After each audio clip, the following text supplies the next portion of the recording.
The Book of Genesis, Chapter 1. In the beginning God created the heavens and the earth. Now the earth was formless and empty. Darkness was over the surface of the deep, and the Spirit of God was hovering over the waters. And God said, "Let there be light." And there was light. God saw that the light was good, and he separated the light from the darkness.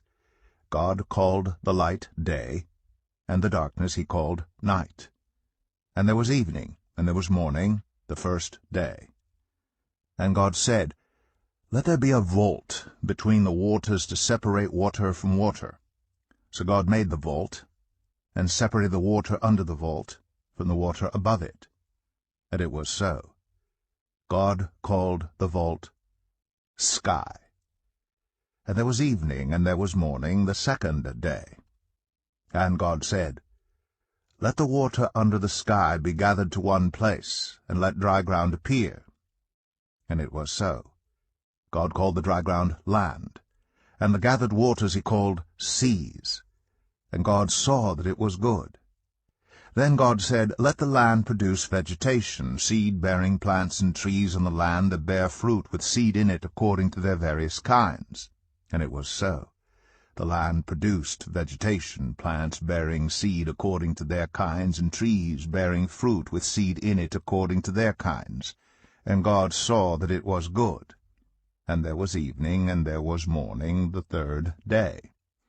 And God said, "Let there be lights in the vault of the sky to separate the day from the night, and let them serve as signs to mark sacred times and days and years.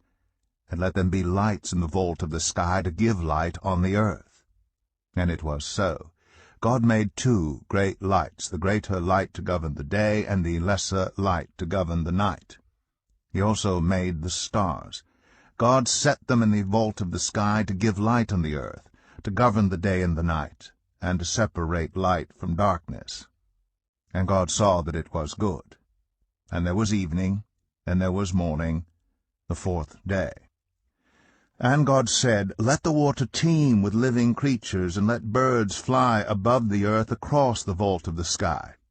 So God created the great creatures of the sea, and every living thing with which the water teems and that moves about in it, according to their kinds, and every winged bird according to its kind.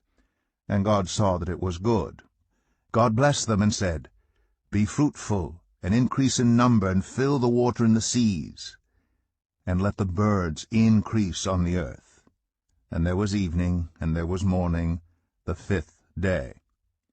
And God said, "Let the land produce living creatures, according to their kinds, the livestock, the creatures that move along the ground, and the wild animals, each according to its kind." And it was so. God made the wild animals according to their kinds, the livestock according to their kinds, and all the creatures that move along the ground according to their kinds. And God saw that it was good. Then God said, "Let us make mankind in our image, in our likeness, so that they may rule over the fish in the sea and the birds in the sky, over the livestock and all the wild animals, and over all the creatures that move along the ground." So God created mankind in his own image. In the image of God he created them. Male and female he created them. God blessed them and said to them, "Be fruitful and increase in number, fill the earth and subdue it, rule over the fish in the sea and the birds in the sky, and over every living creature that moves on the ground." Then God said, "I give you every seed-bearing plant on the face of the whole earth, and every tree that has fruit with seed in it. They will be yours for food.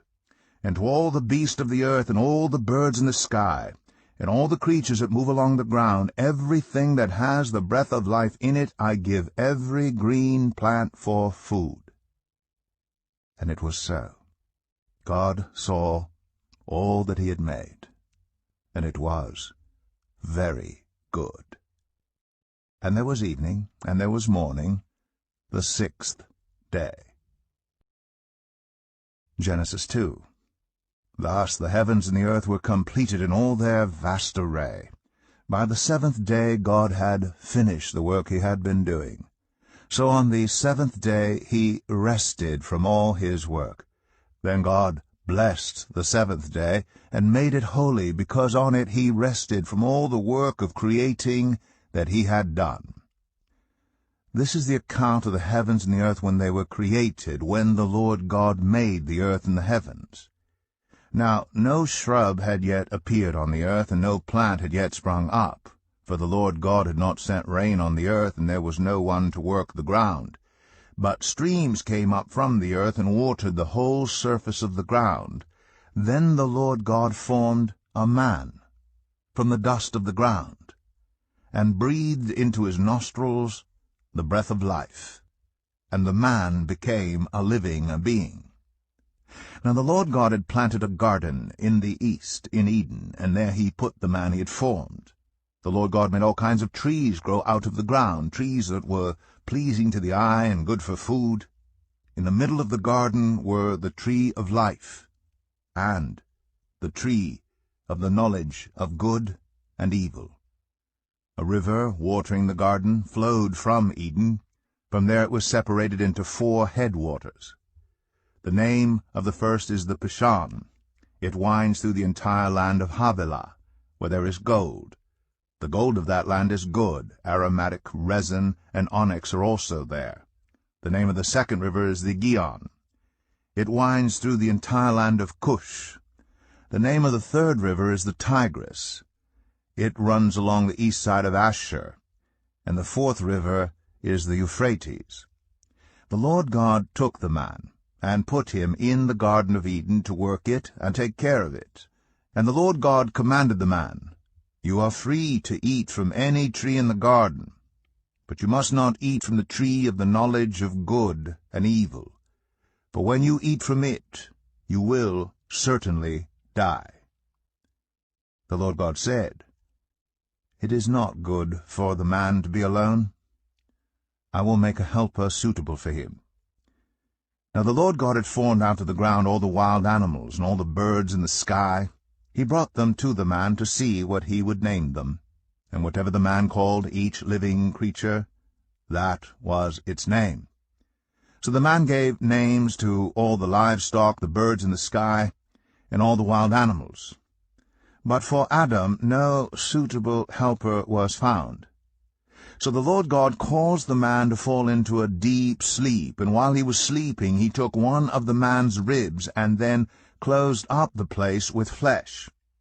Then the Lord God made a woman from the rib he had taken out of the man, and he brought her to the man.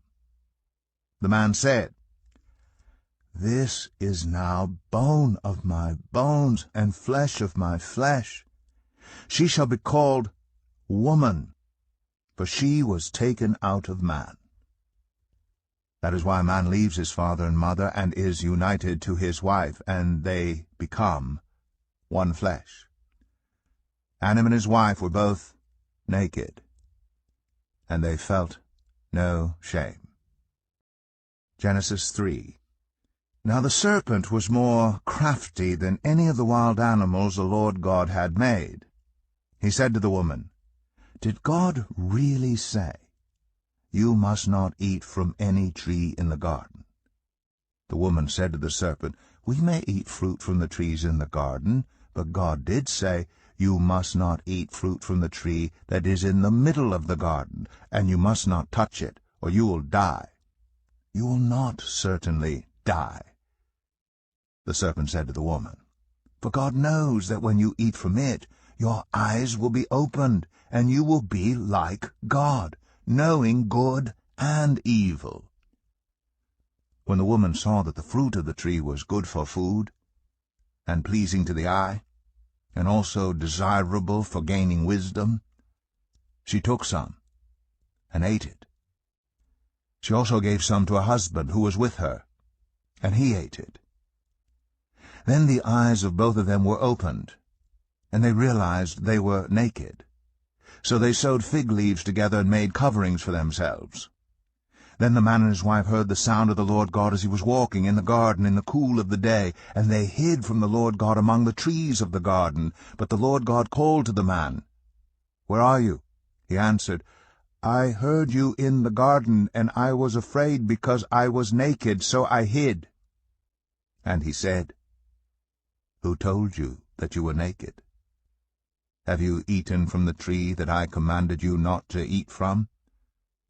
The man said, "The woman you put here with me, she gave me some fruit from the tree, and I ate it."